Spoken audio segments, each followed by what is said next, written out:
और न तो मृत्यु के बाद के जीवन को सुधारा संवारा तो अंतिम में बहुत कष्ट होगा।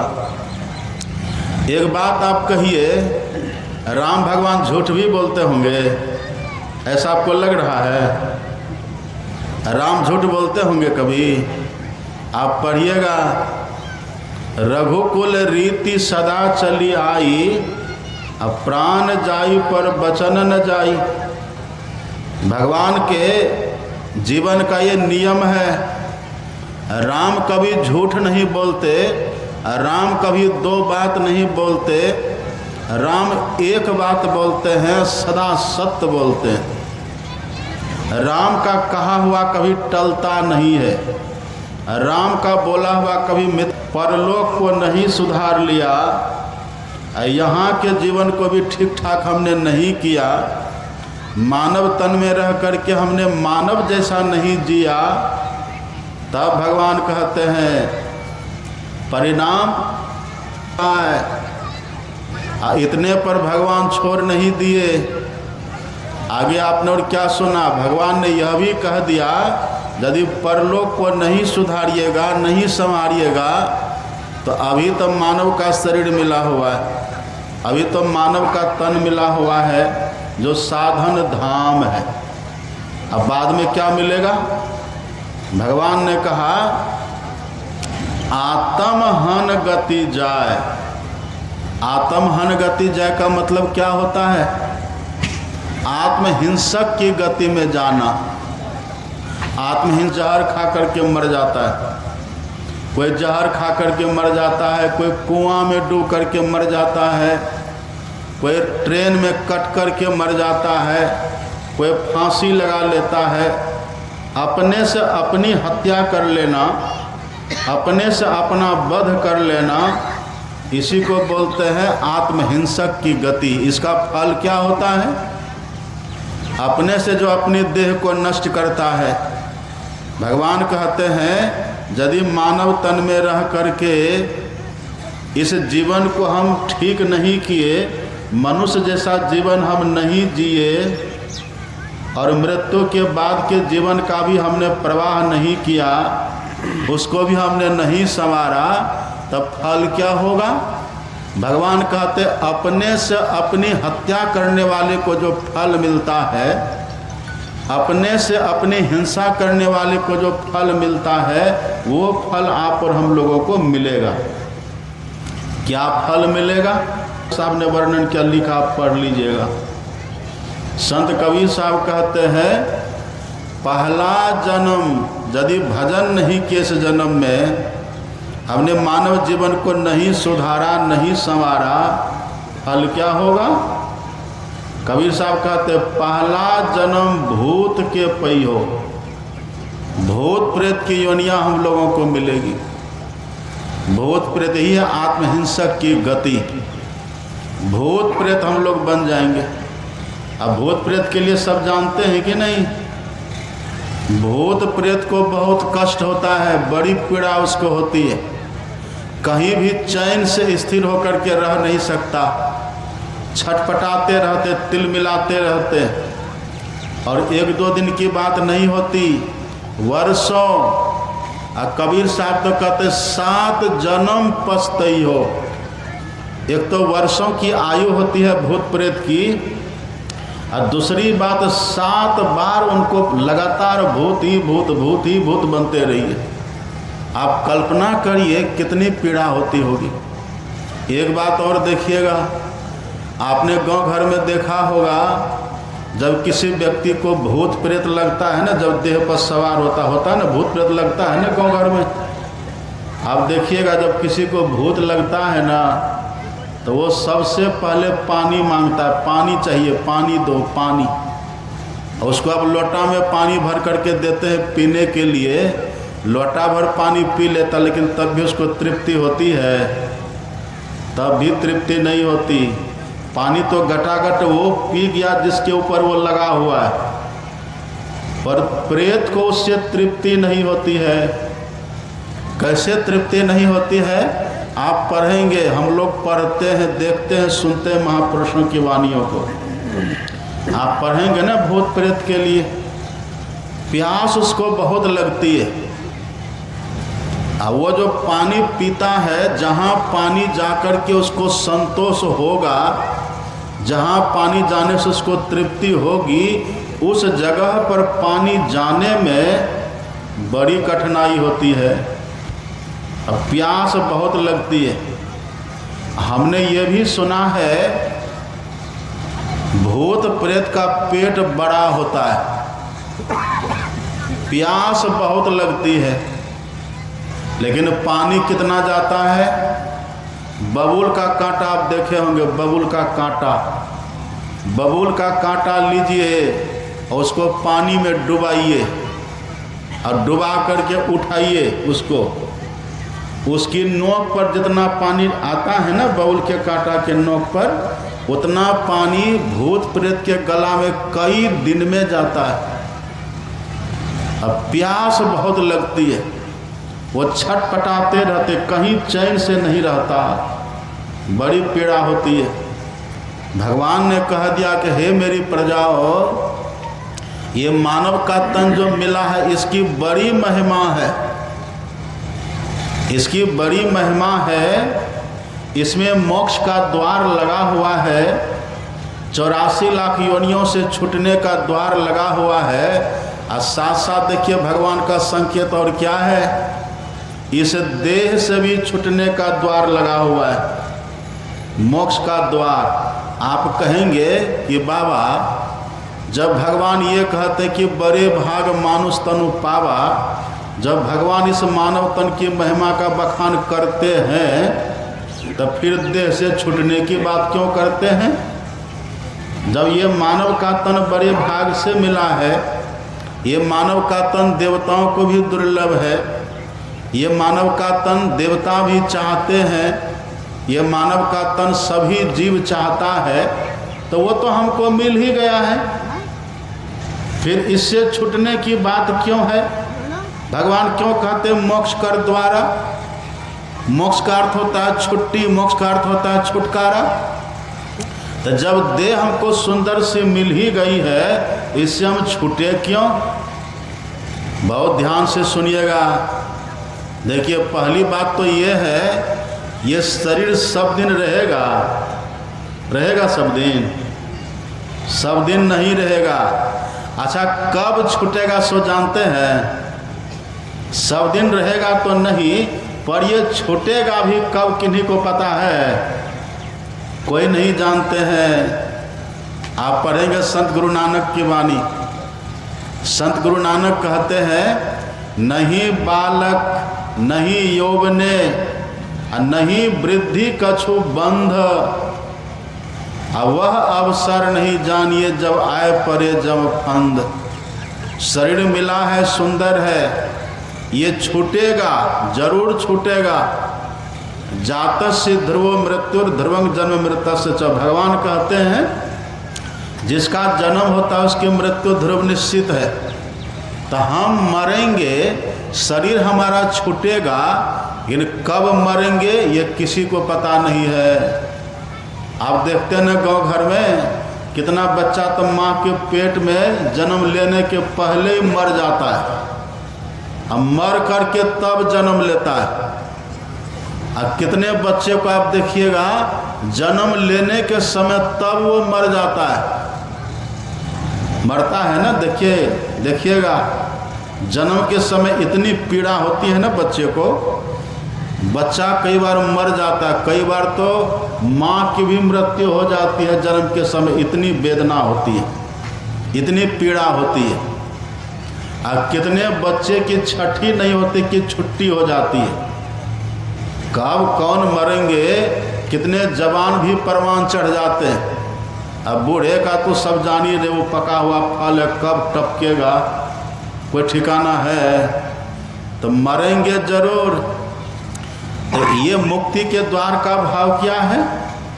भगवान कहते हैं इस शरीर से हम निकलेंगे, मरेंगे तो बहुत कष्ट होगा। अब वो जो मुक्ति का, मोक्ष का जो द्वार इसमें लगा हुआ है ना, उस द्वार को यदि कोई जान ले तब फिर ऐसे राम नहीं बोलते हैं। और दूसरी बात और भी देखिए, हम लोग का शरीर है कैसा? ये जो हम लोग का शरीर मिला हुआ है मानव का तन, ये है कैसा? संतवाणी आप पढ़िएगा।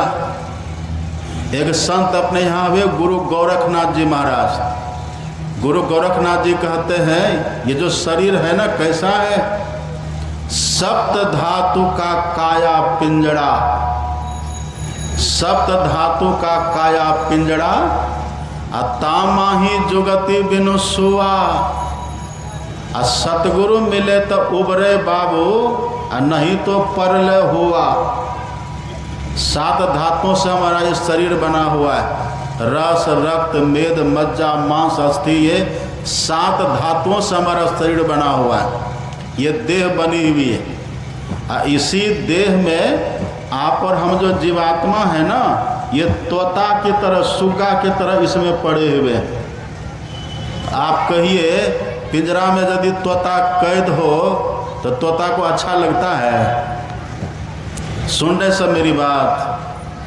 पिंजरा में यदि सुग्गा कैद हो तो सुग्गा को अच्छा लगता है? जबकि आप देखिएगा जो सुग्गा पिंजरा में कैद रहता है ना, उसको लोग दूध भात खिलाता है पिंजरा में, अमरूद देता खाने के लिए, सेब देता खाने के लिए, सुंदर सुंदर फल खिलाता है उस तोता। लेकिन फिर भी उस पिंजरा के बंधन में जो तोता रहता है ना, उसको सुख नहीं मिलता। जो तोता व्योम वितान में खुले आकाश में उड़ता रहता है, उसको देख करके वो पिंजरा में कैद तोता तरसता है कि काश हम भी उड़ते आकाश में। वो पश्चाताप करता है। इसी तरह से आप और हम जो है ना, जैसे तोता पिंजरा में कैद रहता है, इसी तरह से आप और हम भी इस देह में कैदी की तरह, तोता की तरह कैद हो गए हैं। एक और संत हुए अपने यहाँ, संत विद्यापति, आपने नाम सुना होगा, विद्यापति जी महाराज। उनकी वचन में आप पढ़िएगा, उनकी वाणी में पढ़िएगा। गुरु गोरखनाथ तो कहते पिंजरा की तरह शरीर है हम लोगों का। अब विद्यापति जी महाराज कहते हैं इस मुश्किल में अद्भुत मूसा, जब से सृष्टि बनी है तब ही से घुसा। उन लोग का जो शरीर है ना कैसा है? ये मुश्किल की तरह है। मुश्किल आपने देखा, चूहा को फंसाने वाला जो होता मुश्किल, जैसे मुश्किल में आप चूहा को फंसा करके रखते हैं ना, ऐसे ही आप और हम जो जीवात्मा है, इसे देह रूपी मुश्किल में फंसा करके रखा है, फंसा करके रखा है। और भी आप पढ़िएगा संत कबीर साहब की वाणी। कबीर साहब कितना अच्छा कहते हैं। कबीर साहब कहते हैं गिरी पर्वत की माछड़ी, भव सागर आया हो, कहे कबीर धर्मदास से जम बंसी लगाया हो। इस देह में जो आप और हम है ना, इस देह में आंख बंद करने के बाद जो घोर अंधकार दिखता है, उसी अंधकार में आप और हम हैं। आए हैं कहाँ से? गिरी पर्वत की माछी। गिरी पर्वत कहने का भाव ऊंचा स्थान। ऊंचा स्थान कहने का मतलब परमात्मा का धाम। हम परमात्मा के धाम से गिर करके, फिसल करके, बिछुड़ करके कहाँ गए? भवसागर में, जन्म मृत्यु के चक्र में आ गए। और रहते कहाँ हैं? आँख बंद करने के बाद जो घोर अंधकार सबके भीतर दिखता है ना, उसी घोर अंधकार में आप और हम रहते हैं। बहुत ध्यान से सुनिएगा, सब मेरी तरफ ध्यान दीजिए। ये बहुत पत्ते की बात है, अब मनोरंजन की बात नहीं। राम भगवान का देखिए उपदेश है। कबीर साहब देखिए कितना अच्छा कहते हैं, हम उसी अंधकार में आकर के रह गए। एक तो अंधेरी कोठरी, अता में दियाना न बाती हो, अब बहिया पकड़ी जम ले चले कोई संग न साथी हो। तो ये जो अंधकार है ना भीतर में, जब तक है तम तब तक है जम। और जम क्या है? बंसी लगा करके रखा है। अब बंसी क्या है? यही 5 विषय। ये विषय रूपी बंसी लगा करके जम ने रूप, रस, गंध, शब्द, स्पर्श, ये 5 विषय बंसी लगा करके भगवान ने, ये जमदूत ने, जम ने हम जीवात्मा को फंसा करके रखा है। देखिए सब किस तरह से कह रहे हैं महापुरुष। तो कोई कहते हैं पिंजरा की तरह है, हम इसमें तोता की तरह कैद हैं। और कोई कहते हैं मुश्किल की तरह है, इसमें हम चूहा की तरह कैद हैं। और कबीर साहब कहते हैं ये अंधकार की कोठरी है, वहीं पर जीवात्मा आप और हम मछली की तरह हैं। और जम ने विषय रूपी बंसी में फंसा रखा है। अपने सदगुरु महाराज जी की वाणी पढ़िएगा पदावली में। हम आपको संतवाणी इसीलिए सुनाते हैं कि संतवाणी गलत नहीं होती है, संतवाणी विश्वसनीय होती है, संतवाणी त्रिकाल सत्य होती है। अपने सदगुरु महाराज की वाणी आप पढ़िएगा। अपने सदगुरु महाराज जी कहते शरीर हम लोगों का कैसा है, काया दुर्ग दुखद बंदी खाना। सुन रहे बात कि सो रहे हैं? अरे बाबा कुर्ता वाले सो रहे हैं, सोइए मत। हम लोग का शरीर कैसा है, देखिए अपने सदगुरु महाराज जी कितना अच्छा कहते हैं। हम लोग का कैसा है, काया मतलब शरीर, काया दुर्ग दुखद और बंदी खाना। बंदी खाना किसको कहते हैं? बंदी खाना कहते हैं जेल को, जेल को कहते हैं बंदी खाना। अब किसका बंदी खाना है ये, और कैसा बंदी खाना है ये? देखिए अपने सदगुरु महाराज जी कहते हैं काया दुर्ग दुखद बंदी खाना, जले अग्नियाम में दुख की। इस देह में दुखों की अग्नि जलती रहती है। हम लोग बैठे रहते निवास में, बहुत लोग आते हैं। अब तक एक भी व्यक्ति ऐसा नहीं आया जो ये कह दे कि मेरे देह में कोई रोग नहीं है। ऐसा कोई है? सबको देखिए रोग पकड़ा हुआ है। किसी को घुटना में है, तो किसी को पंजा में है, किसी को कमर में है, किसी को पेट में है, किसी को पीठ में है, किसी को माथा में है ना? कहीं न कहीं रोग है कि नहीं? सब परेशान है। कोई बैठ नहीं पाते हैं, कोई चल नहीं पाते हैं, और कोई बोल नहीं पाते, कोई कुछ कर नहीं पाते हैं। कितने तरह का रोग देखिए लगा हुआ है। अपने सदगुरु महाराज जी कहते हैं देख लीजिए कैसा शरीर है ये, जले अग्नियाम में दुख की। इसमें दुखों की अग्नि जलती रहती है। आप कहिएगा कि बाबा एक तरफ तो कहते हैं आप बड़े भाग मानुष तनु पावा, राम भगवान की बात, और दूसरी तरफ ये भी कहते हैं जले अग्नियाम में दुख की। इस मानव तन में दुखों की अग्नि जलती रहती है। तो फिर सच क्या है? ये बड़े भाग पाना सच है, देवताओं को दुर्लभ वाली बात सच है, साधन धाम वाली बात सच है, ये जले अग्नियाम में दुख वाली बात सच है। यदि इसमें जले अग्नियाम में दुख की बात सच है, तब तो बाबा 84 लाख का दूसरा शरीर ही ना ठीक है, तब तो उधरे हम रहते वही ना अच्छा है। सुन लीजिए एक कहानी। एक ब्राह्मण देवता थे, बड़े पढ़े लिखे थे बेचारे। एक ब्राह्मण देवता थे, उसके घर में बड़ा अभाव था, अभाव का जीवन वो जीते थे। ब्राह्मण थे, पढ़े लिखे थे, विद्वान थे, सब कुछ थे, लेकिन घर में खाने पीने की अच्छी व्यवस्था नहीं थी। अपने पुत्रों को पढ़ा लिखा नहीं सके। एक पुत्री थी, विवाह के योग्य हो गई, उसके विवाह करने का खर्च भी घर में नहीं था।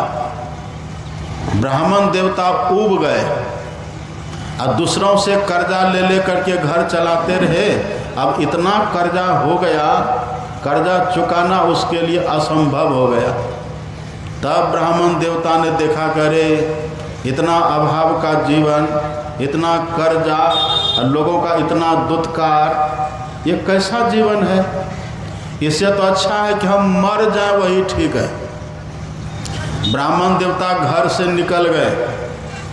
घर से निकले, एक फसरी ले लिया हाथ में, रस्सी की फसरी ले लिए हम जाते हैं जंगल में, अब पेड़ पर चढ़ करके वहीं पर फंसरी लगा करके मर जाएंगे।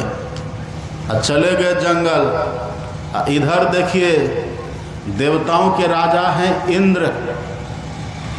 इंद्र को तो सब पता है, इंद्र तो अंतर्जामी होते हैं ना इंद्र भगवान, वो सब देखते हैं कौन क्या कर रहा है। इंद्र भगवान ने देखा कि देखो ये व्यक्ति कैसा है, इतना सुंदर इसको मानव का तन मिला, ब्राह्मण जाति में जन्म लिया, लेकिन थोड़ा सा कष्ट के कारण ये आत्महत्या करने जा रहा है, इसको रोकना चाहिए। लेकिन यदि ऐसे समझा बुझा करके रोकते, वो तो ब्राह्मण थे, अपने ढेर पोथी पत्रा वो जानते थे। इंद्र भगवान ने कहा ऐसे ये नहीं समझेगा, ऐसे ये नहीं मानेगा। तो इंद्र भगवान ने उस ब्राह्मण देवता को, उस मनुष्य को समझाने के लिए, उसको मानव तन की महिमा समझाने के लिए इंद्र देवता ने सियार का रूप बना लिया। सियार आप जान रहे हैं ना, गीदड़, गीदड़ जानते हैं ना, सब देखे हैं ना गीदड़। गीदड़ को पंडित जी भी कहते हैं, जानते हैं? गीदड़ को पंडित जी भी लोग कहते हैं। जब गीदड़ हुआ करता है ना, कहते देखो पंडित जी हुआ कर रहा है, ऐसा भी लोग कहते हैं। तो इंद्र भगवान ने क्या किया, वही गीदड़ का वेश बना लिया। अब वो ब्राह्मण देवता जहाँ पेड़ पर चढ़ करके फसरी लगाना चाहते थे ना, उसी पेड़ के पास चले गए। अब वो फंदा लगा करके डाल में बांध करके वहाँ से कूदना ही चाहते थे। इतने वो गीदड़ बने। इंद्र भगवान कहते हैं ब्राह्मण देवता ठहर जाओ। अब ब्राह्मण ने जैसे देखा रही है तो गीदड़, ये है तो सियार, लेकिन ये मनुष्य की तरह कैसे बोल रहा है। वो ठिठुक गया, रुक गया। और तब कहता क्या बात है। तब उस गीदड़ ने कहा कि ब्राह्मण देवता आप ये क्या कर रहे हैं। उस ब्राह्मण ने कहा कि देखो ना, हम घर के दुख से बहुत दुखी, घर में बड़ा अभाव है, घर में बड़ा अभाव है। पुत्र को पढ़ा लिखा नहीं सके, पुत्री का विवाह नहीं कर सके, कर्जा पर कर्जा हो गया है। इस देह में भी देखो घुटना में दर्द है, कमर में दर्द है, पीठ के रीढ़ में दर्द होता रहता है, हम ठीक से चल नहीं पाते हैं, बड़ा कष्ट है। इसलिए हमने सोचा कि चलो इस देह का ही त्याग कर देते हैं। इसलिए हम यहाँ आकर के आत्महत्या करने के लिए प्रयास कर रहे हैं। अब देखिए वो इंद्र भगवान जो गीदड़ बने हैं ना, सियार, अब वो कहते सुनो ब्राह्मण देवता, तुम तो ब्राह्मण हो, ज्ञानी हो, यदि से देह को आत्महत्या करके फसरी लगा करके मार भी दोगे ना, तो तुम तो बचे रहोगे। जीवात्मा मरती नहीं है, जीवात्मा रहती है। और जो मरते हैं ना फिर जन्मता भी है, वो फिर से जन्म लेना पड़ता है। देखो अभी तो तुम मनुष्य हो ना, हमको देखो, हम गीदड़ हैं। और जीवात्मा जो तुम हो वही जीवात्मा हम भी हैं। शरीर तुम्हारा मनुष्य का है, अब मेरा देखो गीदड़ का है। लेकिन देखो दोनों में फर्क क्या है, जरा मेरी पीठ पर तुम देखो ध्यान से।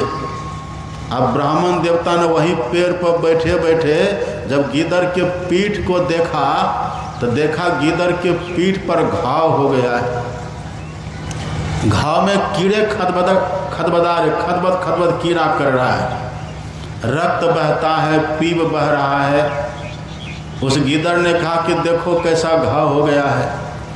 सुनो ब्राह्मण देवता, हम इस घाव की मरहम पट्टी नहीं कर सकते, हम इस घाव का उपचार नहीं कर सकते, क्योंकि हम गीदड़ हैं ना। तुम कल्पना करो यदि तुम्हारी देह में ये घाव हो जाता तो तुम मरहम पट्टी करता कि नहीं, तुम इसका उपचार करता कि नहीं। लेकिन देखो मैं कुछ नहीं कर सकता। अब सोचो, अभी तुम मर जाओ और यदि मेरी ही तरह तुमको गीदड़ वाली देह मिल जाएगी तब क्या करोगे। सोचो जरा, विचारो। अब फिर ये मेरा हाथ देखो, दोनों आगे वाला पैर दिखाया गीदड़ ने, तो देखा दोनों में कांटा चुभा हुआ है, कांटा चुभा हुआ है और रक्त रंजित है। उस गिदड़ ने कहा कि सोचो ब्राह्मण देवता, यदि तुम रहता और तुम्हारे पैर में कांटा चुभता तो तुम क्या करता? तुम इसको निकाल सकता था ना, इसको तुम निकाल लेता।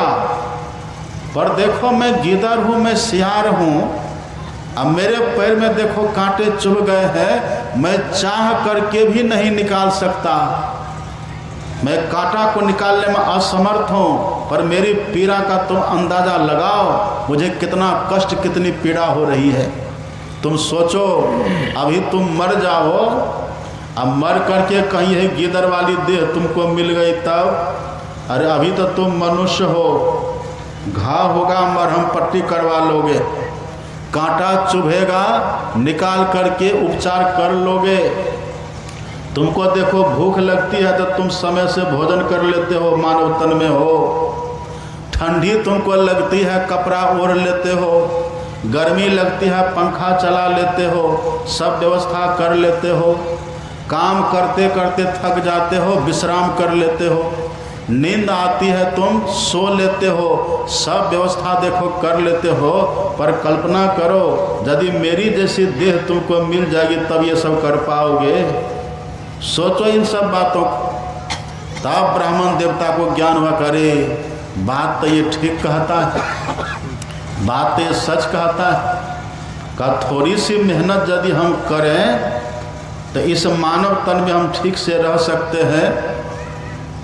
अब देखिए, ये मानव का जो शरीर है, दुख है इसमें भी, लेकिन इसमें बचने का उपाय है। दुख है अन्य शरीरों में भी, पर उसमें बचने का उपाय नहीं है। इसलिए भगवान पहले कह देते बड़े भाग मानुष तनु पावा, लेकिन इसलिए फिर कह देते हैं मोक्ष कर द्वारा, क्योंकि इस देह में भी दुख है। काया दुर्ग दुखद बंदे खाना, जले अग्नि या में दुख की, दुखों की अग्नि जलती है, लेकिन हम इस दुखों से बच सकते हैं, इस दुखों से छूट सकते हैं। और सबसे बड़ी बात क्या है? वो जो मोक्ष का द्वार है ना, यदि किसी को मोक्ष के द्वार का पता चल जाए तो वो देह के बंधन से सदा के लिए निकल जाता है। और यदि मोक्ष के द्वार को हम नहीं जाने, मोक्ष के द्वार को हम नहीं समझे, हम गुरु के पास नहीं गए, मोक्ष के द्वार को हम नहीं जाने। अभी सुन रहे थे ना पाठ में, अभी भगवान ने कितना